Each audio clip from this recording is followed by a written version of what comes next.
The Wiggles and their friends were relaxing after a show. "You know," said Greg, "I think singing and dancing must be the best job in the whole world."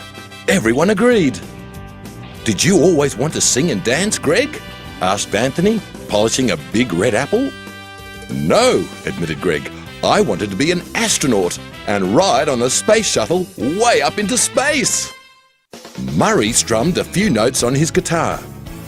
"I wanted to be a firefighter who rode on a big red fire truck and put out fires and rescued people from burning buildings." Jeff lay back and closed his eyes. "Do you know what I wanted to be?" he asked sleepily.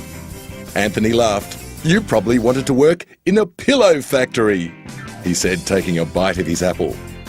"No, I didn't," said Jeff. "But I did want to be a famous athlete and play for Australia." "What about you, Anthony?" asked Henry the Octopus. "Well," said Anthony thoughtfully, "I thought I'd like to be a dairy farmer with a herd of cows I could milk every day. And then," Anthony continued dreamily, "I'd have a little shop that sold milkshakes and yogurt and cheese." Dorothy stood up. "I'll just make some rosy tea for everyone," she said. "But before I do, can you guess what I wanted to be?" Everyone tried to guess. Jeff thought Dorothy might have wanted to be a gardener, and Murray suggested a ballerina. Anthony wondered if she wanted to be a doctor. Captain Feathersword suggested a sailor, but Dorothy shook her head. "I wanted to be a famous chef who could cook wonderful meals for the people who came to my restaurant," Dorothy replied as she went off to make the rosy tea. "Hey, what is Wags doing?" asked Anthony. Everyone looked at Wags, who was walking around with his nose to the ground. "I think he's telling us he wanted to be a tracking dog who searches for lost people," replied Henry. Wags nodded. "Ruff, ruff," he barked. Murray turned to Henry the Octopus. "What about you, Henry? What did you think you'd like to be when you were a young octopus?" Henry looked embarrassed. "You think I'm silly," he said, waving his tentacles around. "No, we won't," encouraged Anthony.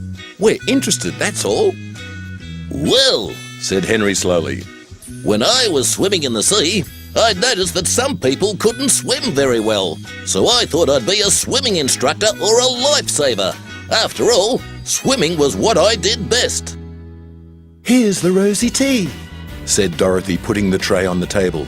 "And the milk is in the jug." Just then, Dorothy noticed that Captain Feathersword was sitting quietly by himself, not saying a word. "What's the matter, Captain? You're usually the first to pour a cup of rosy tea. Aren't you feeling well?" The captain gave a deep sigh. "I've just been listening to everyone remembering what they wanted to be, and I realize I never wanted to be anything except a friendly pirate. I'm very boring." "No, you're not, Captain," said Anthony. "You're one of the most interesting people I know. I could listen all day to stories of your adventures."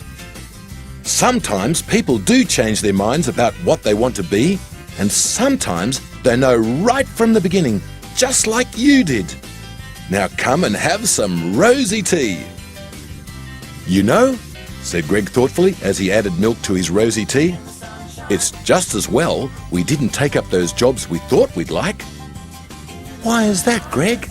asked Dorothy. "Because if we had, we'd never have known that we could all sing and dance and make music. I'm glad we met each other and became entertainers." "So am I," agreed Murray, picking up his guitar. "But we'd better get moving. It's time for our next show."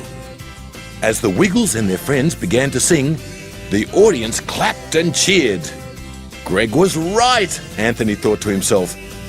This really is the best job in the world.